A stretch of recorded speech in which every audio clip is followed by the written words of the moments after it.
Buenos días a todos, espero que estemos comunicados. Soy Orlando Hinoa de Santo Domingo, de la editorial Letra Gráfica, que tuvo el honor de publicar el texto de Pedro San Miguel.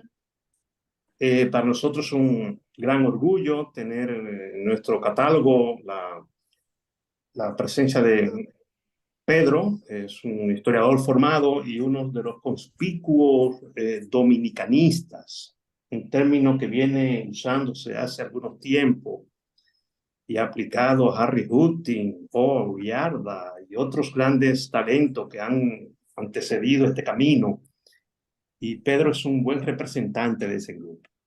Entonces, en la mañana de hoy vamos a estar en conversación sobre el libro de Pedro y la temática va a ser la siguiente.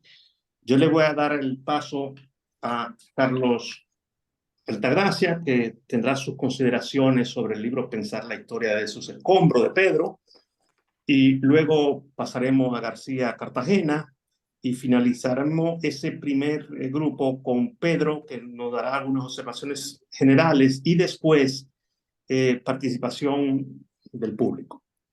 Tengo entendido que esta sesión a los 30 minutos se cae, es lo que se me ha informado, y yo inmediatamente reconecto y usted vuelve y reconecta y seguimos otros 30 minutos. Por si acaso usted ve que a los 30 minutos se cae, pues vuelve y entren otra vez.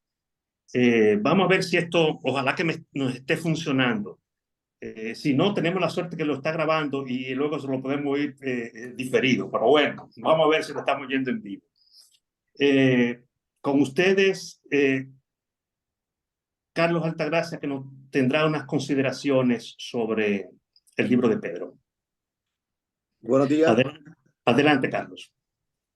Buenos días. Deseo agradecer a Pedro y a los organizadores, particularmente a Orlando Hinoa, de la editorial Letra Gráfica, por la invitación y sobre todo también por el cuidado editorial que exhibe el libro. Para mí es un gran placer compartir con ustedes algunas de las ideas que la relectura de estos ensayos ha provocado en mí. Deseo comenzar con un epígrafe, con una cita. La borró de la fotografía de su vida, no porque no la hubiese amado, sino precisamente porque la quiso. La borró junto con el amor que sintió por ella. La borró igual que el departamento de propaganda del partido borró a Clementis del balcón en el que Gottwald pronunció su discurso histórico. Mirek es un corrector de la historia igual que lo es el Partido Comunista, igual que todos los partidos políticos, que todas las naciones, que el hombre. La gente grita que quiere crear un futuro mejor, pero eso no es verdad. El futuro es un vacío indiferente que no le interesa a nadie, mientras que el pasado está lleno de vida y su rostro nos excita, nos irrita, nos ofende y por eso queremos destruirlo y retocarlo. Los hombres quieren ser dueños del futuro solo para poder cambiar el pasado. Luchan por entrar en el laboratorio en el que se retocan las fotografías y se reescriben las biografías y la historia. Esto es de Milán Kundera, una cita del libro de la risa y el olvido. De los ensayos incluidos en esta compilación, hay dos que utilizo con frecuencia en mis cursos en la Universidad de Puerto Rico. Me refiero a Visiones históricas del Caribe, entre la mirada imperial y la resistencia de los subalternos, y a Falsos, además de confusos comienzos de una digresión sobre historia y antropología. El primer texto constituye un mapa, una bitácora de viaje temático y bibliográfico para acercarse a la historia caribeña. Sirve para orientarnos, mas no para encajonarnos y establecer fronteras temáticas. Más bien, todo lo contrario.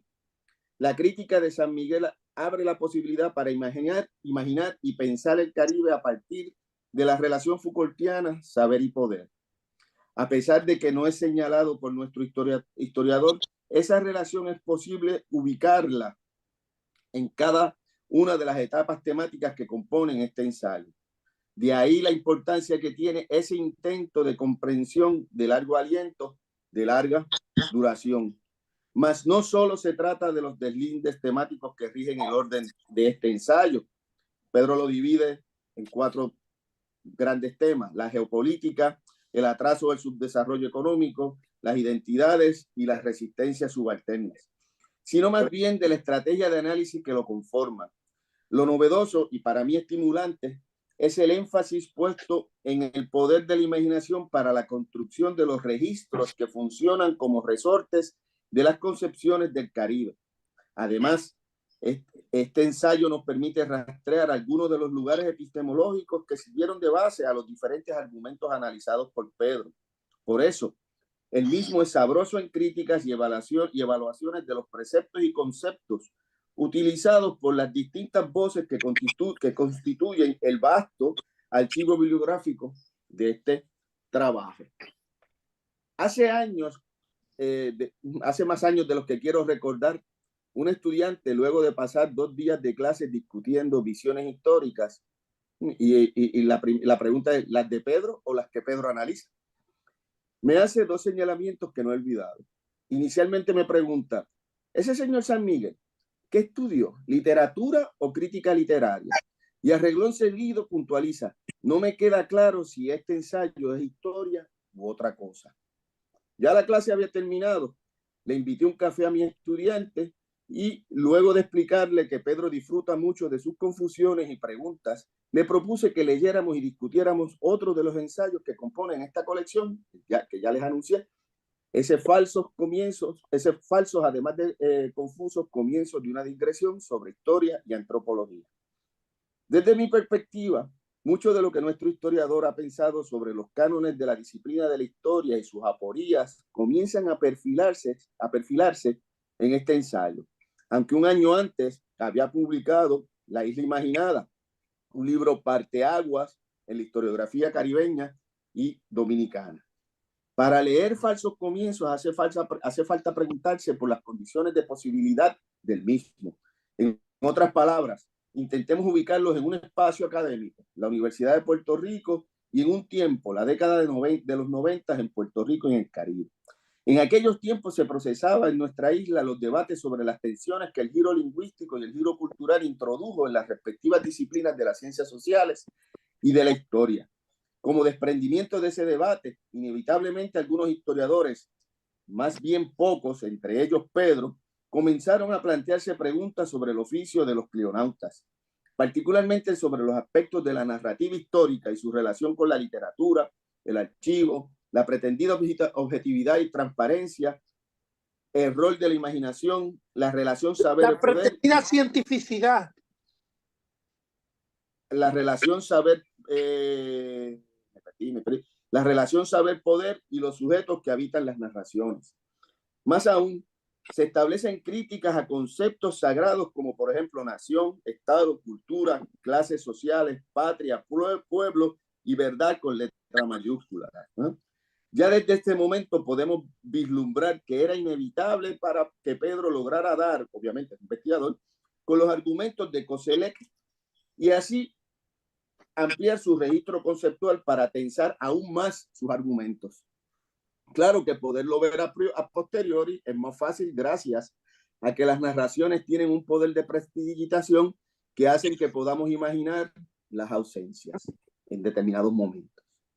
En falsos comienzos, Pedro da un paso al frente, realmente un paso atrás en la medida en que recurre a su pasado como investigador del campesinado del Cibao y quién sabe si hasta un poco más atrás cuando estudiaba su licenciatura en ciencias políticas para pasar revista sobre lo que había realizado hasta el momento como historiador y facturar sus preguntas sobre el quehacer de los historiadores y los antropólogos.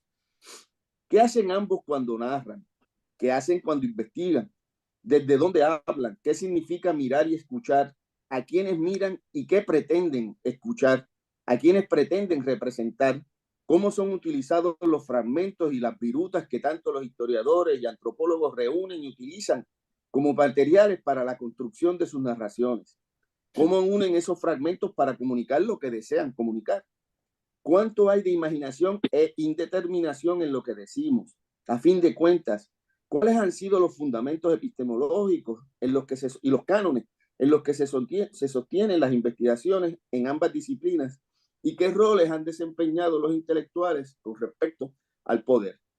Al cuestionar la transparencia de las narraciones históricas, San Miguel comenta que, y cito, gracias a la escritura se crean ilusiones totalizadoras mediante las cuales se obtiene un poder sobre las cosas, por lo que la representación generada por el texto etnográfico y por el texto histórico posee un poder mágico sobre las apariencias que le permite convertir en presencia lo que está ausente. En otras palabras, los textos tienen la capacidad de hacer familiar lo que no lo es, de convertir en presencia lo ausente y distante. Ese es un acto casi mágico, dice Pedro, que hace factible el conocimiento sobre los otros, pero al mismo tiempo ese saber funciona como un espejo roto de imágenes deformadas en el que Occidente se mira para ver sus rostros ocultos o para adoptar, mejor dicho, nuevas máscaras.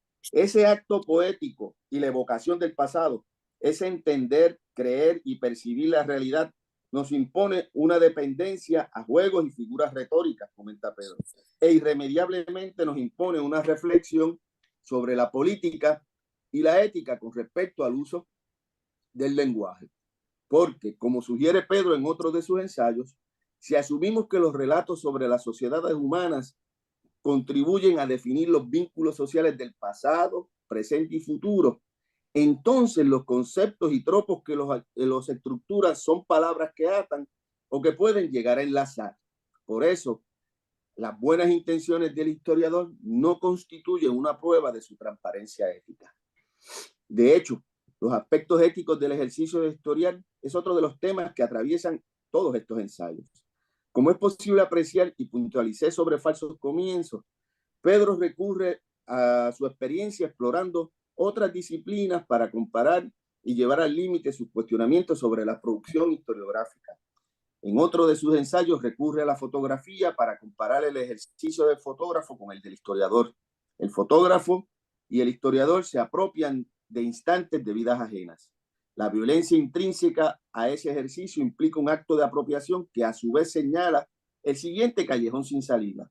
O ejercemos la violencia y nos apropiamos de esas vidas, representándolas y transformándolas para darlas a conocer a los humanos del presente, o las dejamos quietas, condenándolas al olvido. En todos los ensayos que componen este libro se trabaja la idea de que los textos históricos o la evocación del pasado no es casual ni se basta a sí misma política y éticamente. Incluso puede llegar a tratarse de una forma de perversión que oprime y determina a los seres humanos, ya que terminamos adueñándonos impunemente de unas vidas, rebautizándolas con nuestros conceptos, comenta Pedro, y nuestras categorías, para supuestamente hacerlas más comprensibles e inteligibles. Desde ese basamento conceptual, en varios de los ensayos son analizados críticamente algunas tradiciones y figuras claves de la historiografía del Caribe hispano. San Miguel se detiene, lo deseo destacar, mejor dicho, que San Miguel se detiene en el lema prohibido olvidar para trabajar otra de las aporías de la historia, aquella que apunta que la inmensa mayoría de los sucesos humanos están abocados a desvanecerse del recuerdo humano. Sin embargo, en su análisis, ese prohibido olvidar es relacionado con estrategias de autoritarismo que pretenden ordenar e imponer determinadas versiones de los orígenes en los que se celebran hechos y personajes particulares como hechos y personajes fundacionales. Mas como plantea Michel Foucault en su texto Nietzsche, la genealogía y la historia, lo que se encuentra al comienzo histórico de las cosas no es la identidad aún preservada en su origen, es la discordia de las otras cosas, es el disparate. Por lo tanto, cierro la cita, por lo tanto, lo que resulta es una lucha por llenar ese vacío de sentidos y significados. Saber y poder se convierten, de ahí, en conceptos inseparables.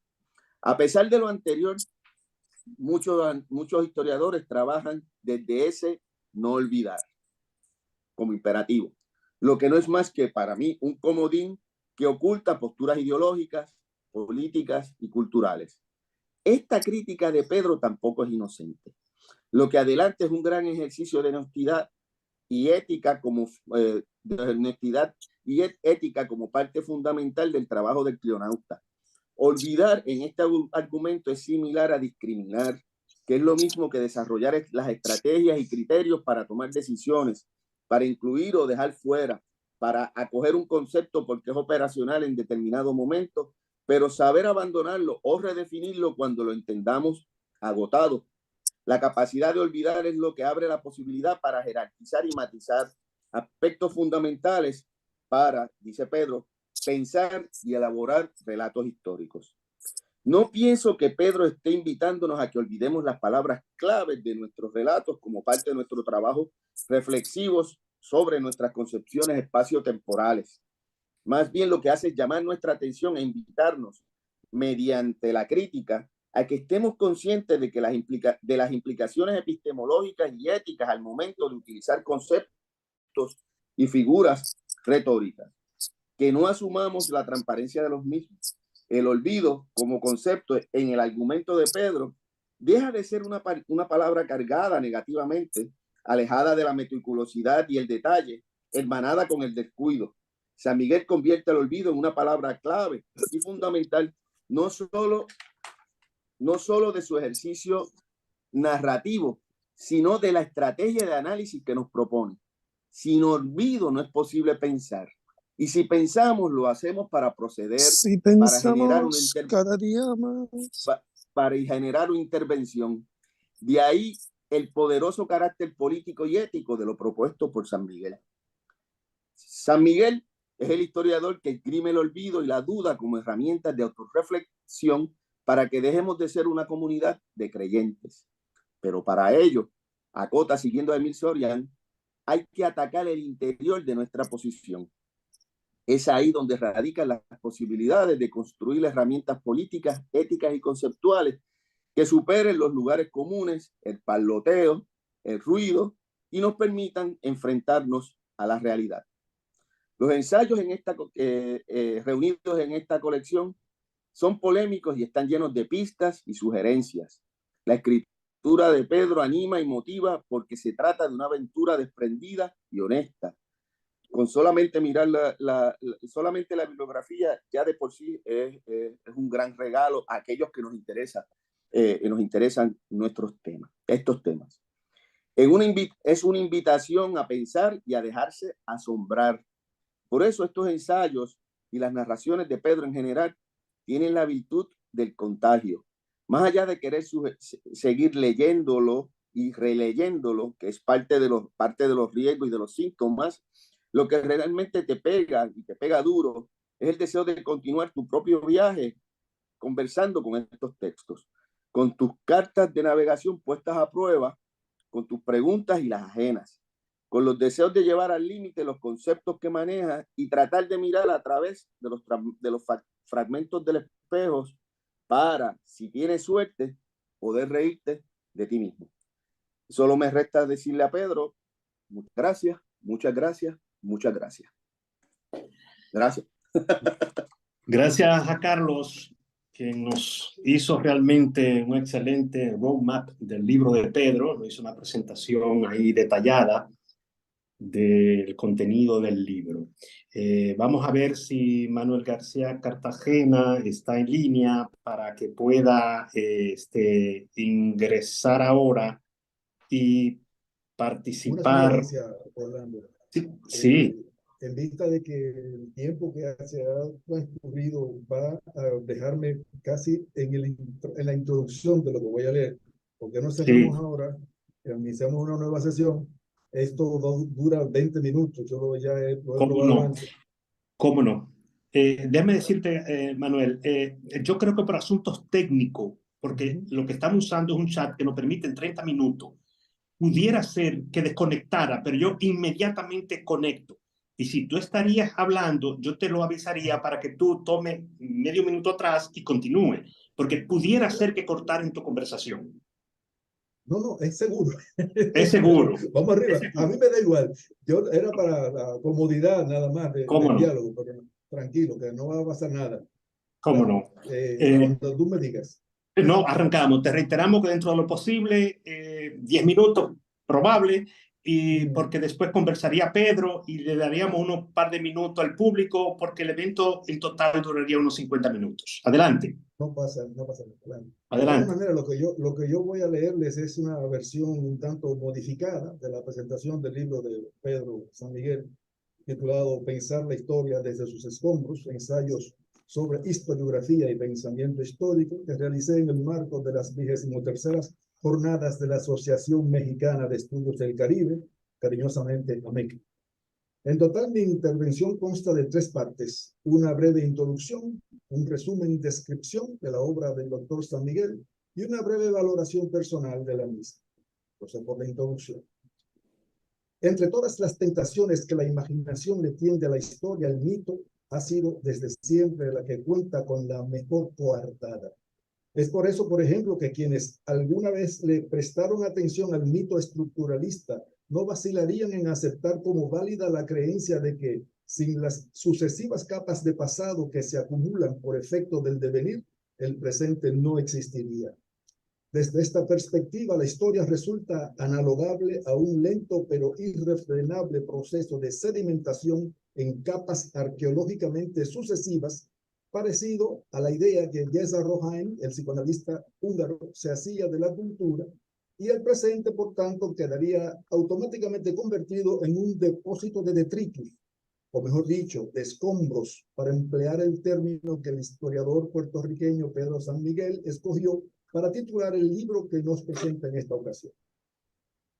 Dicho libro se titula, como ya he dicho, Pensar la historia desde sus escombros, ensayos sobre historiografía y pensamiento histórico, y ha sido publicado hace apenas unos meses en Santo Domingo por Letra Gráfica, empresa a cargo del también historiador y editor dominicano Orlando Hinoa.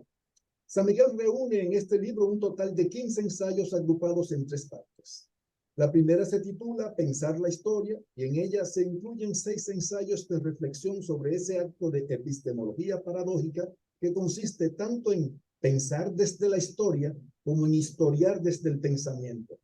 Una justa comprensión de esta paradoja pasa necesariamente por la identificación de un posicionamiento ético que posee sólidos vínculos tanto con el famoso ángel de la historia de Walter Benjamin como con las igualmente famosas consideraciones intempestivas de Nietzsche acerca de la historia. Dicho posicionamiento le aporta a San Miguel una doble ventaja. Por un lado, el acto de pensar desde la historia le permite asumir la única temporalidad posible para el acto de pensar, la cual no es otra que este presente irredimible del que hablaba el poeta T.S. Eliot. Por el otro lado, sin embargo, y muy precisamente debido a que, como hoy se sabe desde la neurociencia, el pensamiento solo es posible gracias a esa fábrica de palimpsestos que es el olvido, historiar desde el pensamiento es lo que le permite comprender de qué manera los sentidos históricos resultan perpetuamente renovados por la imaginación, esto es, por la ficción. En ese sentido, conviene recordar aquí lo que Aristóteles planteaba acerca de la diferencia entre la poética y la historia. Según este filósofo, la poiesis, término que, bien entendido, remite más a la idea de creación verbal que a lo que hoy se conoce como poesía o género poético, se enuncia como una mentira, mientras que, por el contrario, el discurso de la historia se enuncia como una verdad. De ese modo, según Aristóteles, en materia de literatura no conviene hablar de verdad, sino de verosimilitud, concepto este último que sirvió de soporte a la mayoría de las teorías esencialistas de la narración literaria que predominaron hasta el último cuarto del siglo XX. Es por eso que vale la pena recordar que, junto con la asociación platónica entre la idea de Dios y la de la verdad, es con la poética de Aristóteles que arranca una de las convicciones más arraigadas de todas las que sustentan la tradición de pensamiento occidental, la cual se expresa universalmente por medio de la dicotomía entre la noción de verdad como asiento de lo divino, de la palabra del poder y de la ciencia, y la de mentira como asiento de la intriga, la política y la ficción. En la década de 1960 irrumpen con fuerza una serie de concepciones no esencialistas interrelacionadas entre sí por una referencia común a los postulados propios del pragmatismo como parte de lo que se conoce en la historia de la filosofía como el giro lingüístico. Es a partir de entonces cuando se evidencia la necesidad de abandonar la serie de prejuicios derivados de la fusión entre el platonismo y el aristotelismo, en que había abrevado casi todas las poéticas y las estéticas europeas, y en todo el mundo comienzan a emplearse nociones como las de hibridación, hibridez discursiva, que como nuevos portales epistémicos conducen la reflexión hacia nuevas perspectivas teóricas. Fue ese el contexto que resumió el filósofo estadounidense Hayden White en el primer capítulo de su libro titulado Ficción histórica, historia ficcional y realidad histórica, en el cual resume la manera en que la concepción de historia como narrativa logra enfrentarse y desmontar la pretensión cientificista de reducir la historia a la simple estructuración de hechos y datos gracias a los aportes de corrientes hermenéuticas como las de Gadamer, quien, en palabras de White, cito, tomó a la conciencia histórica como una de sus bases y a la narratividad como una estrategia representacional privilegiada conducente al entendimiento de los eventos humanos que no podían ser explicados por procedimientos científicos. Fin de la cita. Es por esto que la preocupación de San Miguel por la justa comprensión del oficio de historiar no sorprenderá a quienes se encuentran familiarizados con las ideas acerca del discurso de la historia que propuso el teórico de la historia británico Edward Carr, quien postuló en su libro titulado ¿Qué es la historia? Que, cito, el historiador no es el humilde siervo ni el tiránico dueño de sus datos. La relación entre el historiador y sus datos es de igualdad, de intercambio. Como todo historiador activo sabe, si se detiene a reflexionar acerca de lo que está haciendo cuando piensa y escribe, el historiador se encuentra en trance continuo de amoldar sus hechos a su interpretación y esta a aquellos. Es imposible dar la primacía a uno u otro término. Fin de la cita. Bueno, esta última, la cita, ¿no? Nos permite comprender mejor el énfasis que pone San Miguel en la doble necesidad de alejarse de lo que Carr llama el fetichismo de los datos y de pensar tanto la historia como sus bagazos, que es otro de los términos que él emplea para designar esos escombros que vienen a ser los hechos históricos, que el historiador actualiza o presentifica por medio de su trabajo. Avalada por una sólida documentación, los lectores encontrarán en cada uno de los 6 ensayos que San Miguel incluye en la primera parte de su libro una reflexión que tiende a convertirse en pesquisa forense, en autopsia intelectual o en examen clínico de los escombros del pensamiento relativo tanto a la historia del Caribe como a la historia a secas. Se trata, pues, de una reflexión metahistórica que resulta tan interesante como necesaria en esta época de transición entre las viejas verdades digestimónicas y la serie de sospechas y de construcciones postmodernas. La segunda parte del libro de San Miguel se titula Pensar e historiar el Caribe y en ella se incluyen otros 6 ensayos que resultarán probablemente más aterrizados que los de la primera sección a los ojos de los lectores caribeñistas, puesto que en cada uno de esos 6 ensayos el autor examina con minucia los vínculos entre los intelectuales, o más bien entre los historiadores, la sociedad y el poder en las Antillas hispanohablantes. Para que los oyentes puedan hacerse una idea de lo que encontrarán en los ensayos de esta sección, desglosaré algunos aspectos de cada uno de estos ensayos. Son estos, en primer lugar, cito, intelectuales, sociedad y poder en las Antillas hispanohablantes, fin de la cita, en el que San Miguel examina los vínculos con el poder político de un conjunto de historiadores cubanos, puertorriqueños y dominicanos. Visiones históricas del Caribe, segundo, ¿no? Entre la mirada imperial y las resistencias de los subalternos, que ya mencionaba el amigo Carlos, en el que nos presenta una interesante reformulación, ampliación de varias de las tesis que había desarrollado al comentar el pensamiento de Juan Bosch acerca de la historia del Caribe en su libro de 1992 titulado La Isla Imaginada, Historia, Identidad y Utopía en la Española.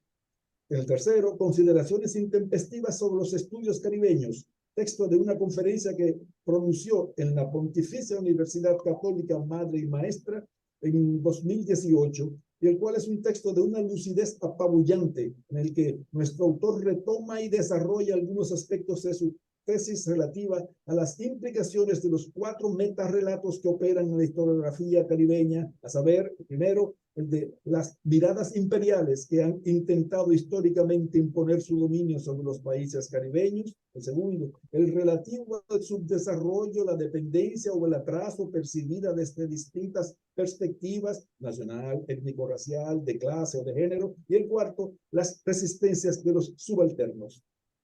El cuarto, Fernando Picó y la nueva historia puertorriqueña, el más extenso de todos los ensayos, y que concierne de manera directa y exclusiva el surgimiento de la nueva historia puertorriqueña en la década de 1970 y en particular en la obra de Fernando Picó, a quien San Miguel le asigna una categoría de excepción en una época dominada por el pensamiento filomarxista, gracias a que su concepción de la historia está afincada en fuentes religiosas, elemento que le permite analogar su caso con el de Walter Benjamin. El quinto, teorías, conceptos e historia, apostillas sobre la historiografía puertorriqueña contemporánea, en el que San Miguel retoma a partir del concepto de palabra clave de los historiadores que había teorizado en varios de los ensayos de la primera parte de su libro, el tema de la nación como hipostasis de lo sagrado. San Miguel señala aquí el ejemplo acrítico y sin teorizar del término nación por parte de quienes lo utilizan prácticamente para cualquier cosa. Y aunque se refiere de manera exclusiva a Puerto Rico, es posible hacer extensivos sus juicios a los historiadores de otros países de la región. Por último, cabe mencionar el ensayo titulado No siempre los círculos se ven redondos, polémica en torno a la formación de la nación cubana, en el que se retoman y se amplían algunas de las ideas propuestas en el primero de los ensayos de esa sección acerca de la relación de los intelectuales cubanos y dominicanos con el poder. La tercera sección se titula Narrar la República Dominicana.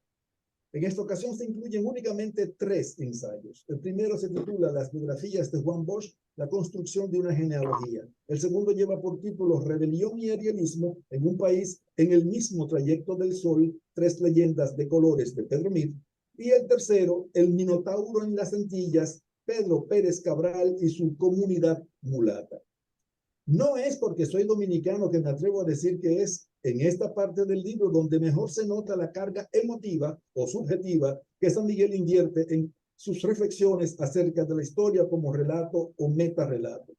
Es por esto que desde mi punto de vista los lectores sabrán apreciar el hecho de que su ensayo acerca de las biografías de Bosch difiere de todos los demás textos del libro, tanto por su intención como por su naturaleza, la cual está más cercana a eso que la crítica literaria contemporánea conoce como estudio de autor que de la reflexión histórica o metahistórica. San Miguel retoma en este ensayo una idea que ya había propuesto en la primera edición de su libro titulado La Isla Imaginada, en lo que respecta a la posibilidad de estudiar las obras biográficas escritas por Bosch como documentos históricos. Según San Miguel, en efecto, cito, las biografías escritas por Bosch, como posiblemente ocurre con la totalidad de las obras del género, constituyen medios retóricos para plantear cuestiones que trascienden la mera narración de la vida de sus biografiados. Fin de la cita. Es en virtud de esto último que San Miguel plantea la posibilidad de realizar una lectura política de las biografías que Bosch escribió y que se titulan Hostos el Sembrador, Judas Iscariote el Calumniado, David, biografía de un rey, y Bolívar y la Guerra Social.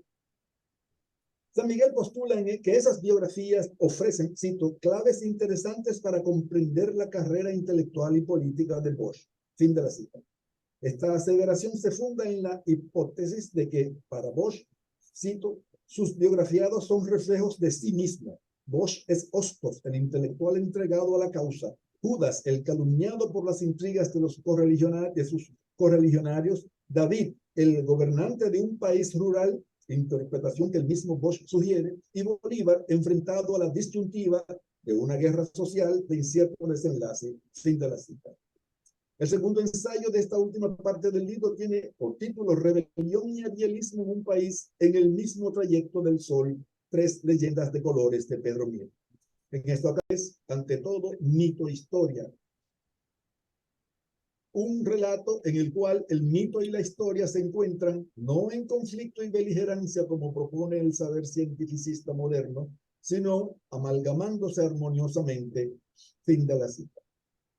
Dicho esto, Resulta relativamente fácil de comprender cuál fue el aspecto que motivó al historiador puertorriqueño a interesarse por este libro del poeta Mir. Sin embargo, lo mejor es dejar que sea el mismo autor quien nos lo diga. Cito: pese a las pretensiones cientificistas que pudieran tener las históricas de Mir, en el fondo ellas son textos que ofrecen una visión fundamentalmente mítica del pasado. Más, ¿constituye Mir un caso singular, anómalo, estrambótico o sorprendente? De manera alguna. Según Hayden White, cita la cinta: historiar una estructura, escribir su historia, es mitologizarla, ya sea con la intención de promover su transformación demostrando cuán antinatural es, o con el fin de reforzar su autoridad demostrando cuán justo concuerda con su contexto, cuán adecuadamente se ajusta al orden de las cosas. Fin de la cita y de la cita de la cita. Señala San Miguel la importancia de este libro de Pedro Mir, diciendo que el mismo constituye, cito, un texto inaugural. Fue uno de los pocos que antes de mediados de la centuria pasada abordó el tema de la rebelión subalterna en la historia del Caribe. Fin de la cita. No obstante, tal vez a causa de esta misma precocidad todavía están presentes en la reflexión de Mir dos de los rasgos que marcaron de manera pertinaz el pensamiento latinoamericano de la primera mitad del siglo XX, el populismo y el arrierismo. Es así como, en palabras de San Miguel, cita: Mir, con el mismo trazo, realizó un doble movimiento. Por un lado validó la tradición revolucionaria o rebelde y por el otro efectuó una enmascarada reivindicación culturalista de la presencia de España en América. Fin de la cita. Finalmente, el tercer ensayo de esta parte y último texto del libro se titula El Minotauro en las Antillas, Pedro Pérez Cabral y su comunidad mulata. Tanto por su intención como por su estructura, este ensayo de San Miguel funciona más bien como una reseña o un informe de lectura del libro que el escritor dominicano Pedro Pérez Cabral publicó en 1967, titulado La comunidad mulata, el caso sociopolítico de la República Dominicana. En su ensayo, San Miguel realiza un rápido resumen de las principales líneas de funda de este polémico libro que Pérez dedicó a la reflexión acerca de las figuras del mulato y del mestizaje interétnico en la República Dominicana y de sus supuestas implicaciones en lo que respecta a la historia del devenir sociopolítico del país. Como lector dominicano no puedo dejar de señalar la lúcida comodidad con que San Miguel se instala en esta sección de su libro de frente y en contra de quienes en Europa, en los Estados Unidos y en América Latina se han acostumbrado a soslayar, cito, o relegar la producción intelectual en y sobre la República Dominicana, fin de la cita, asumiendo esta postura en un marco reflexivo que se nutre de varios enfoques contrastivos tanto respecto a la producción historiográfica dominicana, cubana y puertorriqueña, como respecto a la práctica institucional y política de esos tres países a los que San Miguel conoce desde adentro, por haber desarrollado en cada uno de ellos una intensa labor de varios años de paciente y fructífera investigación. Quienes conocen otras muestras del denso e intenso trabajo investigativo que San Miguel ha dedicado al estudio de la historiografía dominicana y muy particularmente sus libros titulados Los campesinos del Cibao, Economía de Mercado y Transformación Agraria en la República Dominicana 1880-1960 y La Guerra Silenciosa, las luchas sociales en la ruralía dominicana, saben que este historiador puertorriqueño no es dado a asumir su labor de reflexión ni desde una perspectiva jubilatoria tendente a perpetuar las verdades históricas establecidas, ni desde un ángulo proclive a disfrazar de racionalidad aquello que no es más que vulgar resentimiento. La mejor prueba de esto la encontramos en el sabio manejo de la ironía que caracteriza su escritura, rasgo de estilo que suele revelar en quienes lo cultivan la posesión de un criterio independiente y ajeno a toda forma de culto a las verdades establecidas. Uno de los aspectos más llamativos de este libro de San Miguel es la sabia mezcla de libertad y rigor con que el autor articula sus juicios tanto acerca del oficio de la historia como sobre la obra de otros historiadores, sean estos compatriotas suyos o no. De hecho, aunque casi siempre los buenos consejos llegan tarde a los oídos sordos, no creo faltar a la prudencia si recomiendo la lectura de este libro de San Miguel a todos aquellos que todavía confunden el espíritu crítico con la provocación y la deconstrucción con el civismo vulgar. Digno de encomio en ese sentido es el ensayo de San Miguel titulado Consideraciones intempestivas sobre los estudios caribeños, en el que nuestro autor traza una radiografía de las principales figuraciones que los historiadores caribeñistas asumen acerca de su oficio, o lo que viene a ser lo mismo en este caso, de las ideas que estos parecen hacerse acerca de su trabajo. Se trata, pues, de una crítica ética y simultáneamente de una crítica del ethos de los historiadores e intelectuales que desmonta los propósitos, aporías y extraperlos propios de unas concepciones exotistas, ideologizadas, paternalistas e incluso tremendistas de lo caribeño, según las cuales autores aparentemente tan antagónicos como Silvio Torres Sayán y Luis Martínez Fernández, entre otros, coinciden en presentar una figuración del Caribe como un territorio que se disputan las potencias occidentales. Como remedio infalible contra este exotismo del que muy pocos historiadores están a salvo, San Miguel nos sugiere seguir la propuesta de Michel de Certeau en su libro sobre la escritura de la historia, consistente en, cito, volvernos más reflexivos acerca del lugar identitario, discursivo, ético, político, institucional, desde el cual realizamos nuestras construcciones sobre la realidad y el pasado. En lo personal, he disfrutado mucho de la manera franca y directa con que San Miguel fija su posición respecto a algunos temas acerca de los cuales otros historiadores e investigadores prefieren manejarse con medias tintas. Admiro sobre todo la lucidez con que ha sabido sortear un tema tan espinoso y éticamente tan arriesgado como el de la crítica de la historia nacional en los 3 países caribeños en los que se centran los ensayos de este libro, sin caer en posicionamientos otrofágicos y sin incurrir en esa delirante actitud que él mismo critica en otros historiadores y que consiste en creer que el historiador tiene el deber de hablar por o representar a quienes no tienen voz. Admiración aparte, o con ella incluida, este libro de Pedro San Miguel constituye para mí, entre otras cosas, una prueba fehaciente de que lo mejor que se puede hacer con los discursos sociales, como lo son todos los discursos de tipo nacionalista, es analizarlos, esto es, pensarlos. Por eso, celebro la publicación de este libro de Pedro San Miguel y los invito a aceptar su invitación a pensar la historia de nuestros países caribeños desde sus escombros, o lo que viene a ser lo mismo, a pensarnos para no dispensarnos. Muchas gracias. Gracias, Manuel, por tu intervención. Te has hecho una importante radiografía de cómo Pedro interpreta la historiografía de ese Caribe hispano, Cuba, Santo Domingo y Puerto Rico, y la producción historiográfica que ha surgido en ellos. Vamos a darle paso ahora a Pedro, que nos haga un breve comentario sobre las motivaciones de la publicación de su libro. Pedro, ¿nos escucha? Sí, no sé si me... Adelante, Pedro. Sí, gracias. Bueno, antes que nada, quiero agradecer a mi gran amigo Orlando Hinoa, en primer lugar, por haber acogido la publicación de este libro en su editorial Letra Gráfica.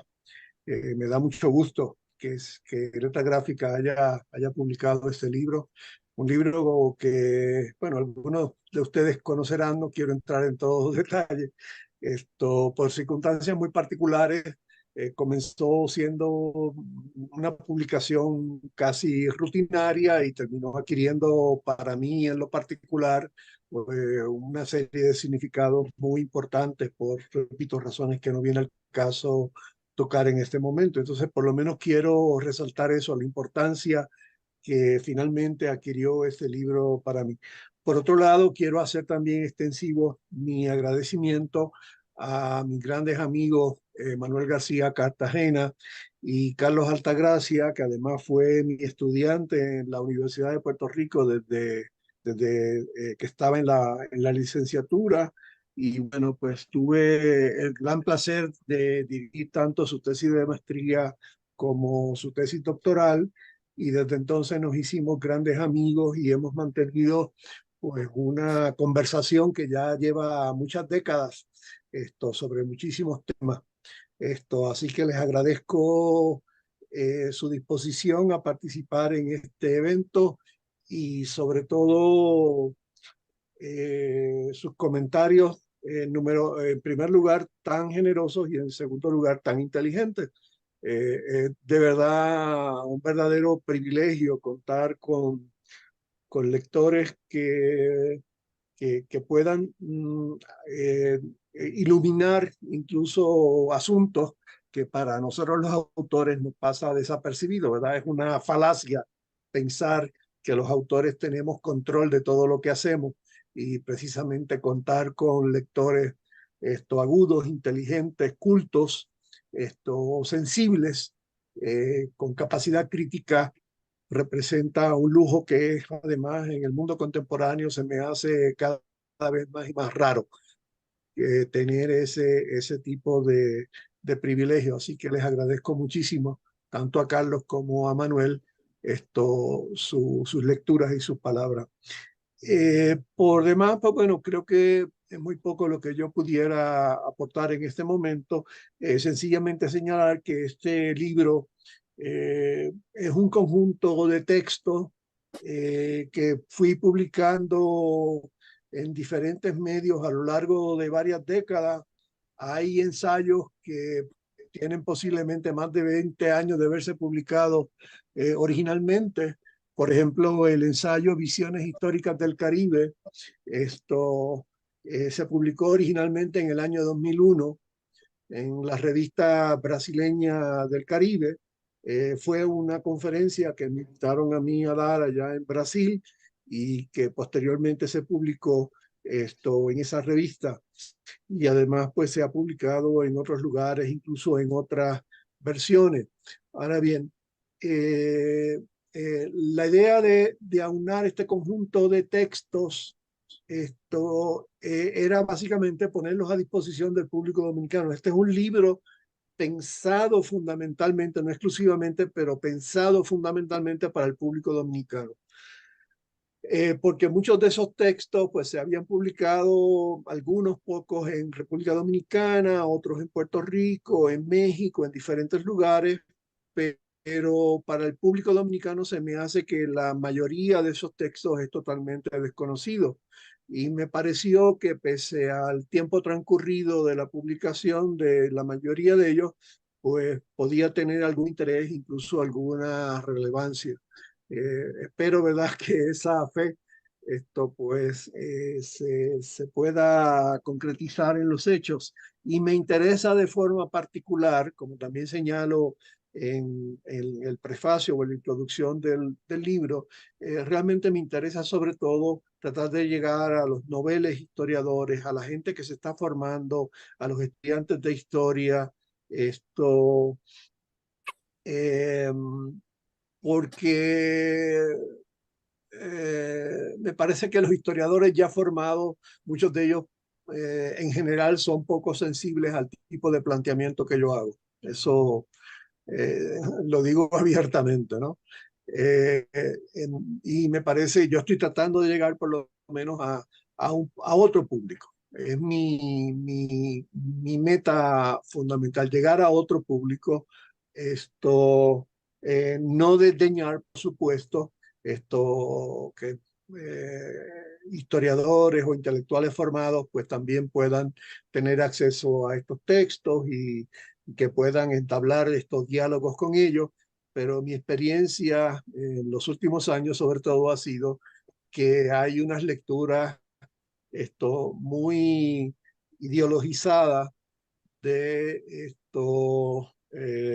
pues, muchas obras que han tratado de ofrecer perspectivas novedosas. A mí me sigue asombrando, por ejemplo, las interpretaciones caricaturescas que me suelo encontrar de historiadores de mucho prestigio en torno a la obra de Hayden White. En muchas ocasiones hasta me da la impresión de que realmente no han leído, o por lo menos no han leído con la seriedad debida las obras de White y de otros pensadores y de otros teóricos. Yo soy un creyente en la lectura de los clásicos, no porque los clásicos nos den todas las respuestas, sino sencillamente porque los clásicos nos dan preguntas. Y la lectura que yo hago de diversos escritores, tal como se plasma en este conjunto de ensayos, ya sea de teóricos o de historiadores o de personas que aunque no se ubiquen en el campo de la historia propiamente hablando, sí hayan hecho algún tipo de aportación al pensamiento histórico, tiene que ver con eso, con asumir las interrogantes que nos plantean, discutirlos en sus propios términos, tratar de no distorsionarlos, pero por otro lado, hacer esa lectura con una perspectiva crítica que evidentemente tiene que ser una perspectiva desde nuestra realidad, desde nuestra existencia contemporánea. Así que nada, para mí hacer esto es, citando a Heidegger, es una de mis formas de estar en el mundo, ¿verdad? Honestamente no me concibo de otra manera que no haciendo este tipo de cosas. Así que nada, les agradezco muchísimo su presencia, un grupo pequeño, selecto, de grandes amigos, con quien he mantenido conversaciones a lo largo de décadas, gente pues, para mí muy especial. Así que nada, muchas gracias a todos. Pedro, gracias por tus palabras. Realmente se nota que ya eres un maestro, que eres una persona ya con un cúmulo de adquirido de conocimientos historiográficos que tiene pues la bondad de transmitírnoslo a través de este texto, que yo exhorto no solamente a los que estamos aquí reunidos, sino a los amigos nuestros que lo procuren. El libro está disponible en Amazon y que pueda servir pues una discusión más amplia en un tiempo mayor y como dice Pedro, con la esperanza de que se incorporen la nueva camada de historiadores, muchachos jóvenes que ahora están en su etapa formativa y que estas reflexiones le sirvan para iluminar el camino de ese oscuro pasaje que es la historiografía. Esta reunión, que hasta el momento hemos tenido la participación primero de Carlos Altagracia, que nos hizo una excelente presentación, luego Manuel García Cartagena y Pedro, que nos dio más o menos como su apreciación de su trabajo. Hubiese sido interesante que pasáramos pues a una conversación con el público en general, pero originalmente esta presentación fue pautada para unos 50 minutos que ya están cumplidos.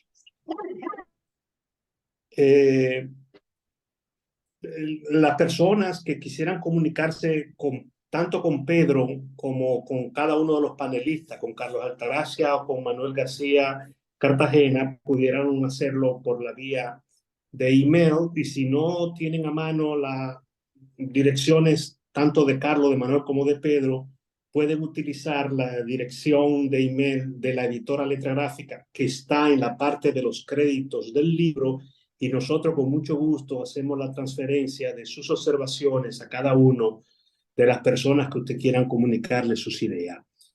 Si no existiese ninguna cosa ya así como de despedida, nos estamos preparando para darle término al evento. Si alguien quisiera decir algo así en la ruta final, estamos ahora en el momento. Les doy las gracias por la editorial Letra Gráfica de la participación de ustedes en este evento. Este evento ha sido grabado y posteriormente será publicado. Le haremos saber por las vías pertinentes, probablemente en YouTube, que es la vía que más facilidad tiene publicar este tipo de trabajos. Y en sentido general, gracias a todos los que han participado. El libro, alguien pregunta, creo que Carlos Encarnación pregunta que dónde está disponible el libro. El libro está disponible en Amazon. Solamente tiene que poner San Miguel Pedro en Amazon y el nombre del libro e inmediatamente estará disponible. Si no tenemos más temas, pues le damos... Solamente indicar que está disponible en formato digital e impreso. O sea, que para sí. ¿Cómo no? Orlando, sí, adelante. ¿me escucha? Sí. Eugenio, Sí. ¿me escucha? Sí, te escucho, ¿cómo no? Además te veo. Ok, muy, muy bien, he tenido dificultades. Yo casi estoy renunciando a participar en asuntos en Zoom porque siempre tengo problemas. De hecho, el viernes había una presentación que no pude participar. Tengo problemas, lo Sí. admito. Y se me hace muy difícil a veces las conexiones. Se me cayó por un momento y bueno, volví, no sé si se dieron cuenta. Hay una desventaja siempre cuando uno participa en la presentación de un libro, si no lo ha leído, bueno, porque lo más que tiene disponible para comentar son los comentarios a su vez de los presentadores. Y bueno, eso eh, uno asume que es una lectura seria, ¿no? Y crítica. Y yo a partir de ahí, o sea, tengo una pregunta que no sé si haya incluso tiempo de contestarla. Con relación a lo que decía Carlos, el amigo Carlos Altagracia al principio, y cito un pasaje de su exposición que dice: las buenas intenciones del historiador no garantizan su veracidad.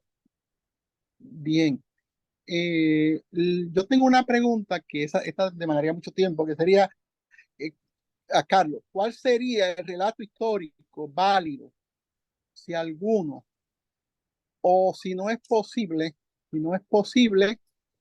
ese relato?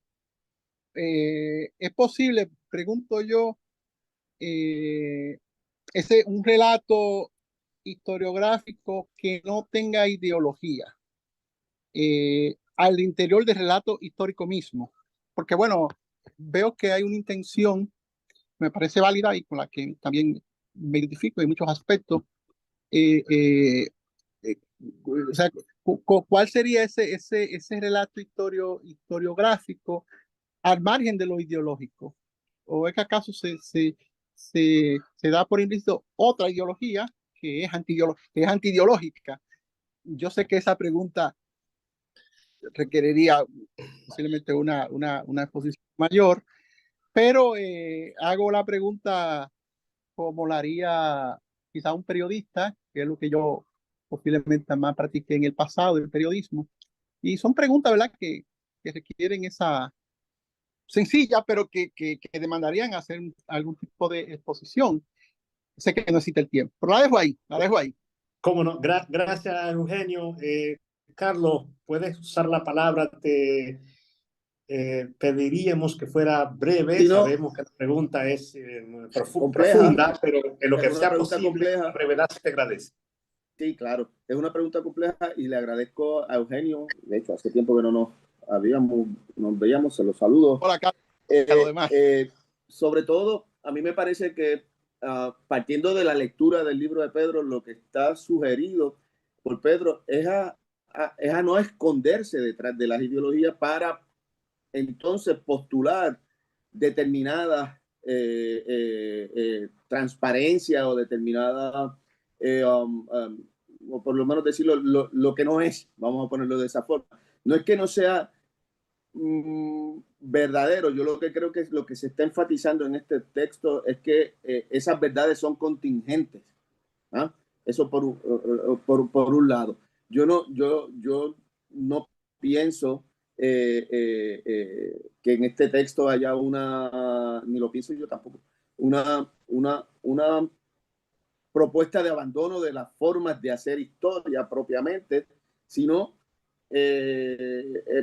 estar conscientes de cómo se manejan los posicionamientos epistemológicos, de cómo se manejan las figuras retóricas y de cómo se manejan también los posicionamientos políticos. Y visto de esta forma, entonces es donde se abre la posibilidad de la conversación y de los debates, ¿no? Que es lo que tú de hecho, tú estás proponiendo con tu pregunta. Brevemente, ¿no? Sí, Okay. creo que Carlos Encarnación quería comentar algo. Vamos a ver si tiene audio. Sí, lo que yo quiero hacer es una breve pregunta.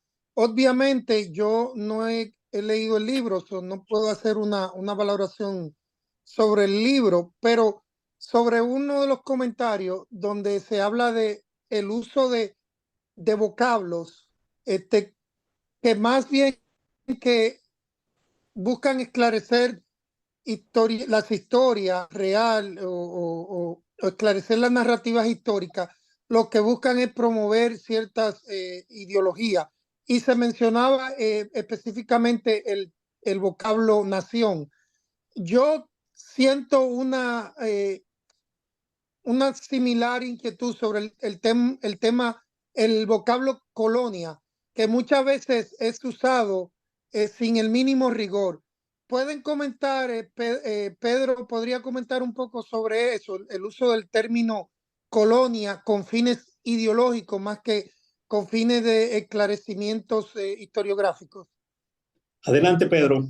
Sí, mira, este asunto de las palabras, lo que yo llamo palabras clave, es algo que yo he desarrollado en diferentes textos, incluso en un libro. Creo que originalmente fue donde lo planteé de forma más contundente. Este libro, que se titula Muchos Méxicos, imaginarios históricos sobre México en Estados Unidos. Y en ese libro yo examino una serie de términos que han sido cruciales en la historiografía contemporánea: el término nación, el término clase social y el concepto de raza, etnicidad.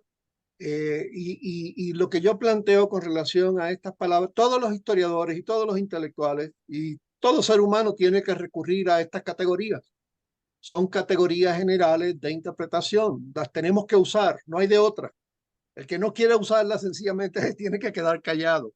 Ahora bien, tenemos que ser conscientes de las implicaciones de utilizar estas palabras u otros conceptos, ¿no? Esto dicho sea de paso, mucha gente dirá, estos son pues otras de las derivaciones de las perversiones del postmodernismo y de todas estas teorías, ¿no? Edward Halley Carr, en su texto para mí extraordinario, que sigue teniendo plena vigencia, en su libro que es La Historia, que se publicó originalmente en 1960-1961, advertía sobre la cuestión de las palabras, ¿no? Las palabras están cargadas, las palabras no son neutras, tienen ya unos significados. Y nosotros los historiadores solemos utilizar estos conceptos que son centrales para poder enfrentar la realidad intelectualmente, sin cavilar en torno a estos conceptos. ¿Qué implicaciones tiene? Pues mira, tiene muchísimas implicaciones. Primero, tiene cargas semánticas, tiene cargas ideológicas. Yo pienso que no puede haber, volviendo al comentario pregunta de mi gran amigo Eugenio García, no puede haber historiografía o pensamiento histórico sin ideología. Lo que pasa, como decía Carlos, que muchos historiadores se escudan detrás de sus ideologías y de sus figuraciones y de sus delirios incluso, tratando de presentarlo como la verdad o como el destino, ¿verdad? Y eso es altamente cuestionable.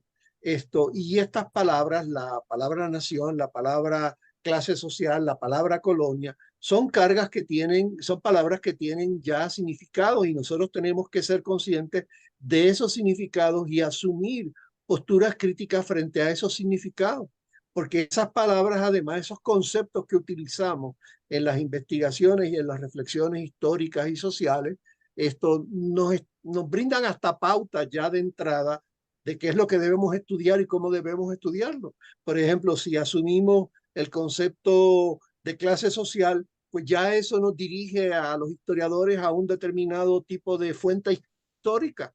Igual si asumimos el concepto de nación, por ejemplo, asumiéndolo desde una perspectiva política, institucional, legal, pues eso lleva a los historiadores por sí mismos a que examinen determinadas fuentes en particular. Si se asume la nación desde una perspectiva cultural, pues entonces eso dirige también hacia determinadas fuentes.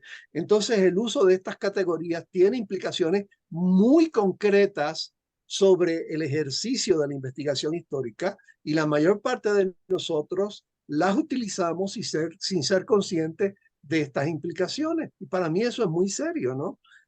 Creo que debemos reflexionar sobre estas cuestiones y reflexionar sobre cómo las categorías que utilizamos tienen implicaciones en la investigación y que además de eso, y sobre todo, que tienen implicaciones éticas y que tienen implicaciones políticas, ¿no?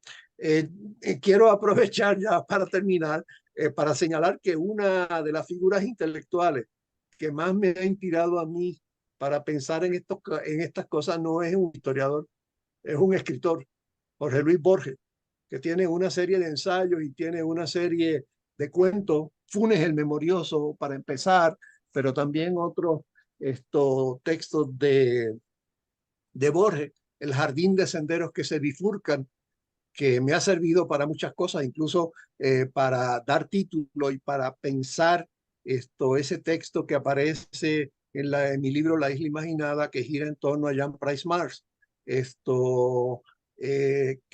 toma el título del cuento de Borges y lo usa para pensar y también para titular ese trabajo. Y es que Borges piensa sobre el tiempo, piensa sobre las implicaciones del conocimiento histórico, y piensa sobre otro montón de cosas y problematiza, ¿verdad? Otro montón de cosas que yo creo que son fundamentales para nosotros los historiadores. Y bueno, ya con eso termino. Muchas gracias. Gracias, Pedro. Para la editorial Letra Gráfica es un honor haber tenido a Pedro Sandiel en la puesta en circulación realmente, que es la función de esta actividad. Asimismo, como darle las gracias a Carlos Altagracia y a Manuel García Cartagena por sus presentaciones profundas sobre el tema que nos trata hoy. Y le ofertamos que, como muchas personas no han adquirido el libro y lo adquirirán los próximos días y tomarán tiempo para leerlo, yo le sugiero a Pedro y le hago la propuesta que dentro de unas cuantas semanas, ya no una puesta en circulación como esta, sino un conversatorio sobre historiografía y sobre el contenido de su libro podría ser útil. De ser así, para ese entonces haríamos los arreglos técnicos para que no se nos interrumpa la transmisión. Y esperamos que sea así. De llegar a un acuerdo con Pedro para ese tipo de actividad, pues nos pondríamos en contacto con todos los que participaron, a quienes les damos las gracias por haber estado en este evento, y pues despedirnos por esta vía, y muchas gracias por la participación a todos. Gracias a todos. Buenas Bye tardes. bye. Ok, bye bye. Gracias. Hasta Bye, luego. bye. Buenos Bye, bye. días. Feliz fin de semana.